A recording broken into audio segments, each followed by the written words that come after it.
ETF index mutual funds నేర్చుకుని stock మార్కెట్లో రాణించాలనుకుంటున్నారా? వెంటనే ఈ నెంబర్కి కాల్ చేయండి.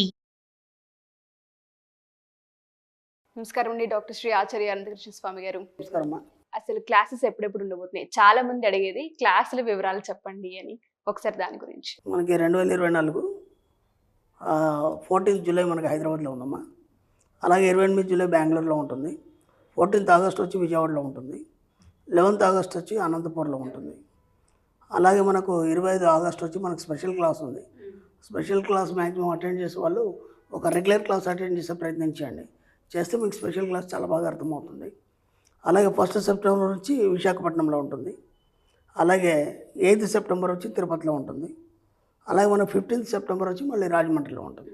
ఏదైనా క్లాసెస్ వీలైన తొందరగా ఎన్రోల్ చేసుకోండి. 640వ ఎపిసోడ్. ఇంతకుముందు ఎపిసోడ్లో నాకు ఒకటి బాగా అనిపించింది ఏంటంటే సార్, తెలుసో తెలియకో చాలా సందర్భాల్లో మేము చేసేది ఏంటంటే, ఓ 25 సంవత్సరాల తర్వాత జీవితానికి సంబంధించి కూడా ముందే ఆలోచించి ఓ ఫిక్స్డ్ డిపాజిట్ చేసి దానికి ఇంకొంచెం యాడ్ చేయాలంటే బయట నుంచి అప్పు తీసుకొస్తాం.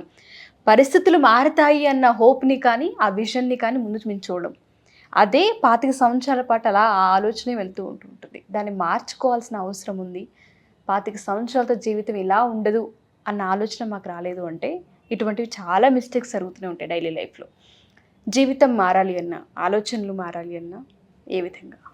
అంటే ఇప్పుడు మీరు ఇక్కడ దాకా ఎలా వచ్చారని నేను మీకు ఒక క్వశ్చన్ వేస్తే మీరు స్టోరీ అంతా చెప్తారు నాకు, అవునా కదా? ఇక్కడ దాకా ఎట్లా వచ్చారు, ఇంత మంచి యాంకర్ ఎలా అయ్యారు, ఇంత గొప్ప స్థాయికి వెళ్ళారు అన్నప్పుడు మీరు ఏం చెప్తారంటే ఫస్ట్ మీరు ఎక్కడి నుంచి కష్టపడ్డారు అది చెప్తారు. అంటే మీ లోపల మీరు ఎప్పుడైతే కష్టపడుతూ ఈ స్థాయికి వచ్చిండ్రనే ఆ విషయాలన్నీ ఇప్పటికీ ఫిక్స్ అయి ఉన్నాయి మీ మైండ్లో, ఉన్నాయా లేదా?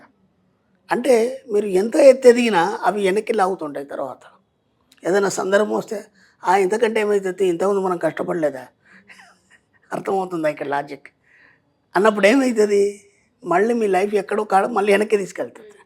కాబట్టి గతకాలపు అనుభవాల్ని స్తంభింపచేయండి. అర్థమవుతుందా? గతకాలపు అనుభవాల్ని స్తంభింపచేయండి. మన సబ్జెక్టులు ఏం చేయాలంటే నిన్నేం జరిగిందనేది కూడా మనకు గుర్తుండదు. అర్థమైందా? నిన్నటితో మనకు సంబంధం లేదు కదా, అది అయిపోయింది కదా.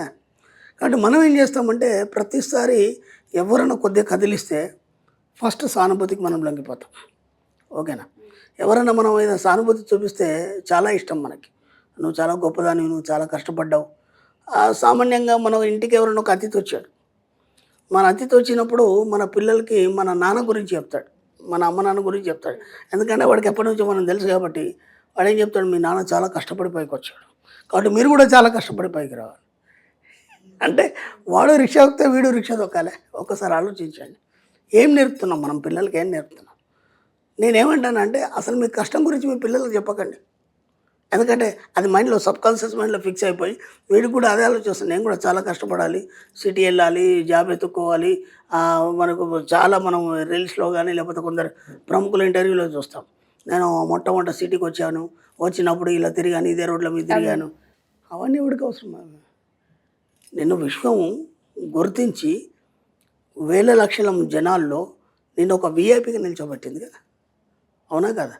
అది నీకు కనిపించట్లేదు. మళ్ళీ నువ్వు వెనక్కి ఆలోచిస్తున్నావు. నువ్వు ఎక్కడి నుంచి వచ్చావు అంటే ఇది జరిగింది, నేను అక్కడి నుంచి వచ్చాను, ఇదే రోడ్ల మీద తిరిగాను, అమీర్పేటలో తిరుగుతున్నాను, చేస్తున్నాను, అనుకోకుండా ఇలా అవకాశం వచ్చింది, ఇలా క్లిక్ అయిపోయినాను. అంటే ఆలోచనలు నువ్వు మర్చిపోయినంత వరకు మళ్ళీ నీకు అలాంటి పరిస్థితులు ఎదురవుతాయి. ఎందుకంటే నేను ఎంతోమంది ప్రముఖుల్ని చూస్తున్నాను నా అబ్జర్వేషన్లో, ఒక స్థాయికి వెళ్ళిన తర్వాత మళ్ళీ పడిపోవడం జరిగింది. ఎందుకు పడిపోవడం జరుగుతుందంటే గతకాలపు అనుభవాలని వాళ్ళు స్తంభింపజేయలేదు, వాటిని నెమరేసుకుంటున్నారు ఇంకా. కాబట్టి వాళ్ళకి మళ్ళీ అలాంటి పరిస్థితులు ఎదురవుతున్నాయి. అందుకని ఏం చేయాలంటే ఎక్కడ కూడా మన గతకాలపు అనుభవాలు ఏవవుతున్నాయో వాటిని ఎక్కడ కూడా మనం చెప్పొద్దు. ఫస్ట్ పాయింట్, పిల్లలకు మన కష్టాల గురించి చెప్పదు ఎప్పుడు కూడా. నేను ఇలా కష్టపడి పైకి వచ్చాను, మిమ్మల్ని ఇలా పోషించుకున్నాను, చేశాను, నా విలువ కాపాడాలి, నా గౌరవంగా, ఇవన్నీ అవసరం లేదు. పిల్లలకి ఈరోజు అన్నీ తెలుసు, మంచి మనకంటే ఎక్కువ నాలెడ్జ్ ఉంది. ఎందుకంటే ఎప్పుడున్న ఇంప్రూవ్మెంట్ మనం చదువుకున్నప్పుడు ఆ పరిస్థితులు వేరు, మనకు అన్ని ఫెసిలిటీస్ లేవు, సౌకర్యాలు లేవు. ఇప్పుడు పిల్లలకు అన్నీ ఉన్నాయి. ముఖ్యంగా యూట్యూబ్ అవన్నీ కూడా మంచి నాలెడ్జ్, గూగుల్ దాంట్లో కూడా సెర్చ్ చేసుకొని వాళ్ళు ప్రతిదీ, మనకు అప్పుడు ఏమీ తెలియదు ఇంకా. ఇప్పుడు ప్రతిదీ వాళ్ళ అవసరాలన్నీ కూడా దాన్ని ఎలా యూజ్ చేయాలి, దాన్ని ఏం చేయాలి, ఎలా అయితే బాగుంటుందని అన్నీ వాళ్ళకు సెర్చ్ చేసి దాంట్లో తెలుసుకొని అవన్నీ పాటిస్తున్నారు. ఇంకా నువ్వు పిల్లలకేంటి చెప్పేది? కాబట్టి ఎప్పుడు కూడా కష్టాల గురించి ఎవరి దగ్గర మాట్లాడకండి. మీ ఫ్రెండ్ సర్కిల్లో కావచ్చు, ఇంకెవరి దగ్గరైనా కావచ్చు, ఏదైనా కావచ్చు. ఇప్పుడు ఏమవుతుంది, మీరు ఏ డిస్కషన్లో అయినా అది మీరు ఎక్కడైతే పొందుపరుస్తున్నారో మీ జీవితం మళ్ళీ అలాగే వెనక్కిపోవడం జరుగుతుంది. ఇప్పుడు అర్థమవుతుందా? ఇంతకుముందు మనం ఎపిసోడ్లో మనం ఏం చెప్పుకున్నామంటే, నీ యొక్క ఆలోచనలకు ఒక రూపాన్ని ఇవ్వండి, దాని తీవ్రత పెంచండి, అన్నీ ఉన్నత వైపు వెళ్ళిపోతారు అని చెప్పుకున్నాం. ఇప్పుడు మళ్ళీ ఇక్కడ మనం ఏం చేస్తున్నామో మనం తెలియకుండానే గతకాలపు ఆలోచనల ద్వారా మళ్ళీ వెనక్కి వెళ్ళిపోతాం. ముందు వాటిని స్తంభింపజేయండి అంటే వాటి గురించి మర్చిపోవాలి. మన సబ్జెక్టులో ఎలా ఉంటుందంటే, నేనేం జరిగింది అనేది వాళ్ళు మర్చిపోవాలి మనం. ఎందుకంటే ఈరోజు ఏం ఆలోచిస్తున్నావు ఇదే నీ భవిష్యత్తుగా రూపొందుతుంది. వాస్తవంలో నువ్వు ఏదైతే ఆలోచిస్తావో అది భవిష్యత్తులో రూపొందుతుంది, లేదా భౌతిక రూపంలో భవిష్యత్తులో నీకు అందుతుంది. నేను నా జీవితంలో నేను అనుకున్నాను ఒక ఉన్నత స్థాయికి వెళ్ళాలి అనుకున్నప్పుడు అది వాస్తవం. ఈరోజు నేను ఆ స్థాయికి వచ్చాను. అర్థమవుతుందా? నేను అలా చాలా అనుకున్నాను.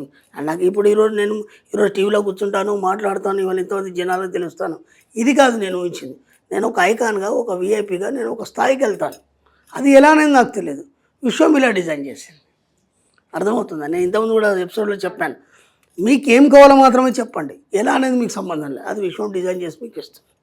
ఎక్కడ కూడా గతకాలపు అనుభవాలని తవ్వకండి. మీ పిల్లలకు మీ బాధల కష్టాల గురించి చెప్పకండి. ఎవరి దగ్గర వాటి గురించి డిస్కషన్ చేయకండి. వీలైతే పాజిటివ్ మాట్లాడండి. నేను బాగా సంపాదించాను, బాగా ఉన్నాను, ఈ వస్తువులు కొన్నాను, ఆ వస్తువులు కొన్నాను, నేను విదేశాలకు వెళ్తున్నాను, మంచి ఎంజాయ్ చేస్తున్నాను, ఇలాంటివి మాత్రమే చెప్పండి. ఎక్కడ కూడా మీ నెగిటివ్ చెప్పకండి. తప్పకుండా సార్, అద్భుతంగా ఉంది. మీరు ఒక వర్డ్ యూస్ చేస్తారు ఇందులో అయితే, అది ప్రతి ఒక్కరు తెలుసుకోవాలి. గత కాలపు ఆలోచనలు కావచ్చు, సిచ్యుయేషన్స్ కావచ్చు, అవే నెమరు వేసుకుంటూ జీవితం అలానే ఉంటుందని ఆగిపోతే వాటికి తీవ్రత పెంచుతాం తప్ప పాజిటివిటీని మాత్రం పొందలేము. అంటే మనం ఏం చేస్తామంటే, ఒక వాక్యం వచ్చినప్పుడు దానికి సాగదీస్తూ ఇంకా 4-5 వాక్యాలు మాడతాం. అయినప్పుడు ఏమవుతుంది, దానికి బలం చేకూర్చబడుతుంది. అంటే తీవ్రత అనేది పెరుగుతూ ఉంటుంది. అది మంచి చెడ అనేది విశ్వానికి తెలియదు. విశ్వానికి ఎప్పుడు కూడా మంచి చెడ, ఇది నెగిటివ్ పాజిటివ్ అనేది తెలియదు. మనం ఏం మాట్లాడతామో అది రికార్డ్ చేస్తుంది, దాన్ని మాత్రం మీ జీవితంలో ఇస్తుంది. కాబట్టి ఒకసారి మీరు వెనక్కి వెళ్ళి మాట్లాడారనుకోండి, మళ్ళీ జీవితంలో ఏదో ఒకసారి మళ్ళీ వెనక్కి వెళ్ళిపోతారు. ఇప్పుడు నా దగ్గర కొందరు బాగా ధనవంతులు కూడా వస్తారు. వాళ్ళ పరిస్థితి చాలా దిగజారిపోయి ఉంటుంది. ఏదేంటి గురుగారు ఇలా అయిపోయింది అని. నేను ఈ విషయంలో కూడా నేను గతంలో చాలా రోజుల క్రితం ఒక వీడియో చేశాను. ఒక కంపెనీ ఉంది, ఇంకో కంపెనీ ఉంది, ఇద్దరు ఫ్రెండ్స్ ఉన్నారు. ఓకేనా? అనుకోకుండా ఆ కంపెనీ లాస్ అయింది. పొద్దాక ఎలా లాస్ అయింది వీళ్ళిద్దరు డిస్కస్ చేస్తున్నారు. ఈ మంచిగా నడిచే కంపెనీ వాడు. ఇప్పుడు ఏమైపోయింది, ఆలోచనలు పదే పెంచుకోవడం వల్ల ఈ కంపెనీ కూడా లాస్ అయిపోయింది. అర్థమైందా? అంటే ఏమైపోయింది, ఆ ఆలోచనల తీవ్రత ఎక్కువైపోయి ఈయనకు కూడా ఆపాదించబడింది. కాబట్టి ఎక్కడ కూడా నెగిటివ్ వినకండి, నెగిటివ్ మాట్లాడకండి, only positive. Be positive. Thank you sir, thank you so much. Thank you. Suman టీవీలో మీ పర్సనల్ అండ్ బిజినెస్ ప్రమోషన్స్ కోసం కింది నెంబర్కి కాంటాక్ట్ చేయండి.